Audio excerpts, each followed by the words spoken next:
Alors bonjour, ici Alexandra et bienvenue à cette nouvelle émission de La Nature et nous.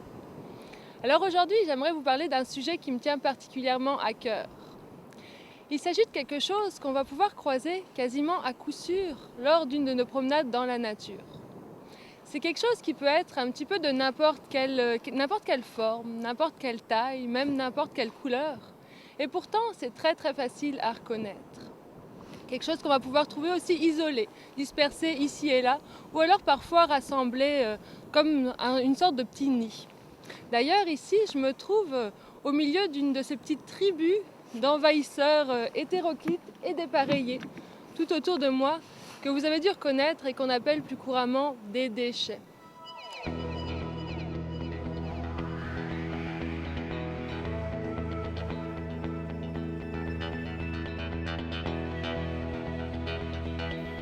Et oui, c'est des déchets que j'aimerais vous parler aujourd'hui, en relation avec la semaine québécoise de réduction des déchets qui a eu lieu en octobre dernier. Mais alors pourquoi parler des déchets dans une émission sur la nature? Quelle question! C'est évidemment parce que, comme je vous le disais, quand on se promène maintenant dans la nature, c'est pas rare de les rencontrer. On ne peut pas nier aujourd'hui le fait, il faut se rendre à l'évidence, qu'ils font partie malheureusement de notre environnement naturel.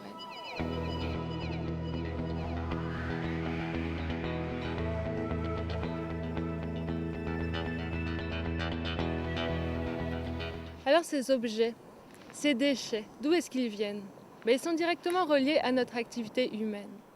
Ils sortent tout droit de nos maisons, nos autos, comme ce vieux pneu, nos boîtes à lunch par exemple, comme ces bouteilles de jus. Ils sortent de nos poches aussi pour n'importe quel petit papier qui a pu être jeté. Ils ont tous eu une durée de vie plus ou moins longue selon les objets. Ça peut être de plusieurs années à quelques secondes seulement pour d'autres. Mais ils ont tous un point commun, c'est qu'une fois qu'ils nous sont devenus inutiles, ils sont transformés en ces déchets qu'on voit ici. Alors selon leur temps de vie domestique, ils ont eu leur temps de vie domestique, et puis une fois que celle-ci est terminée, une fois qu'ils ne servent plus à rien, pour eux c'est le retour à la vie sauvage, le retour à la nature, comme tous ces objets qu'on va voir ici. Et ce qu'il faut savoir, c'est que souvent ce retour à la nature, cette vie sauvage, est bien plus longue que leur temps de vie domestique.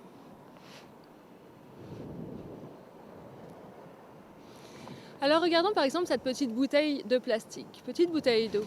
Quelle a été sa vie, qu'on pourrait appeler sa vie domestique? Elle a servi probablement pendant quelques minutes à son propriétaire pour le désaltérer. Une fois que son rôle a été achevé, elle a été jetée négligemment dans la nature et puis s'est retrouvée ici sur notre plage. Le problème avec cette bouteille, c'est qu'elle a pu se promener déjà pendant de nombreuses années peut-être. Elle s'est promenée, elle a peut-être parcouru des milliers de kilomètres, elle a pollué notre environnement naturel. Elle a pu même polluer des animaux dérangés avant de se retrouver ici sur la plage. Et puis si on ne la ramasse pas aujourd'hui, elle va continuer à faire partie de notre paysage naturel pendant encore plusieurs centaines d'années. Parce qu'en effet, le problème avec le plastique, c'est que c'est un matériel qui est très utilisé. Un matériel qui est produit à base de pétrole, puis souvent c'est un matériel qu'on utilise pour des produits jetables. Mais le problème du plastique, c'est qu'il va mettre vraiment beaucoup de temps avant de pouvoir se dégrader dans la nature sans laisser de traces. Un autre problème du plastique, il met déjà beaucoup de temps à se dégrader, mais en plus il flotte. Donc il faut savoir que tous ces déchets, quand on les jette dans la nature, ils vont toujours finir par se retrouver, être emmenés par les rivières, puis se retrouver dans la mer. Puis peut-être que vous avez déjà entendu parler de ce qu'on appelle parfois le 7e continent. Le 7e continent, c'est quoi? C'est malheureusement une sorte de continent qui est en train de se former à partir de nos déchets. Ce sont des morceaux de plastique qui sont amenés par les courants marins dans une zone du Pacifique où les courants font comme un tourbillon et tous les déchets plastiques se retrouvent emmenés ici et s'accumulent.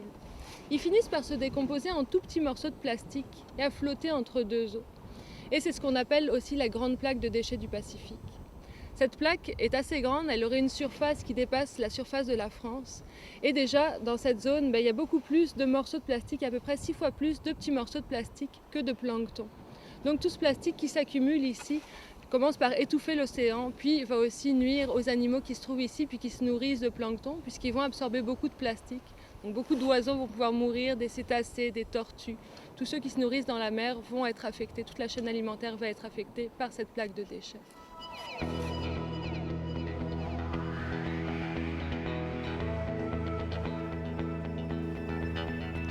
Aujourd'hui, il faut se rendre à l'évidence que ces déchets font partie de notre réalité quotidienne. Et malheureusement, ce n'est pas une espèce en voie de disparition, contrairement à d'autres espèces. Alors heureusement aussi, tous les déchets ne sont quand même pas rejetés sauvagement dans la nature. Et là, je vais vous emmener, si vous voulez me suivre, dans un des gros nids de déchets qu'on va pouvoir visiter ensemble.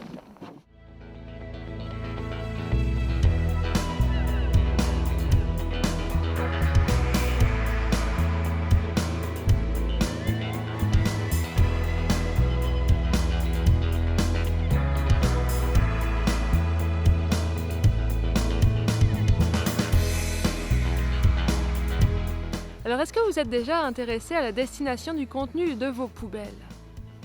En effet, les ordures restent rarement très longtemps dans nos maisons.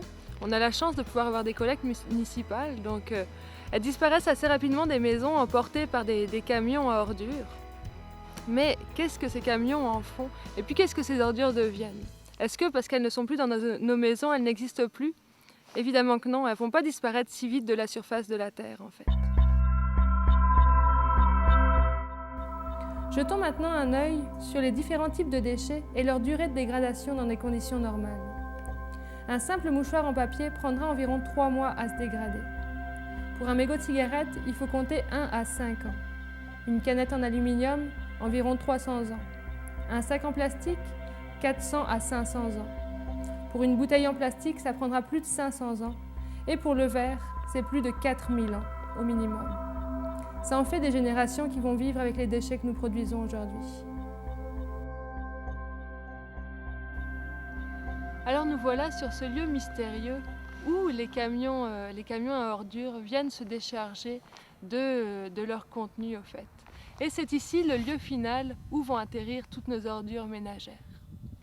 Ici on se trouve sur un site d'enfouissement, qu'on appelle aussi couramment décharge ou dépotoir. Alors un site d'enfouissement, comme son nom l'indique, ça vise à enfouir nos ordures. Il faut faire attention parce que enfouir les ordures, ça ne les fait pas disparaître.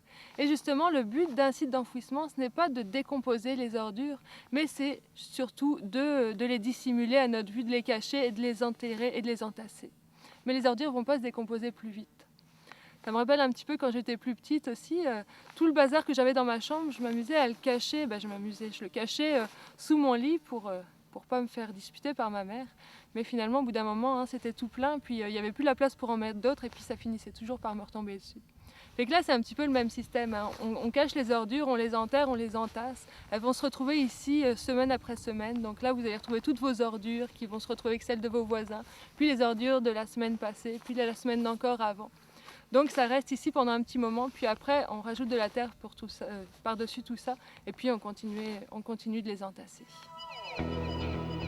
Un autre problème rencontré dans les sites d'enfouissement, c'est l'eau et l'humidité qui s'infiltrent et qui circulent dans les déchets en dégradation. Cette eau récolte diverses matières toxiques qui peuvent ruisseler et polluer les eaux de surface ou les nappes souterraines.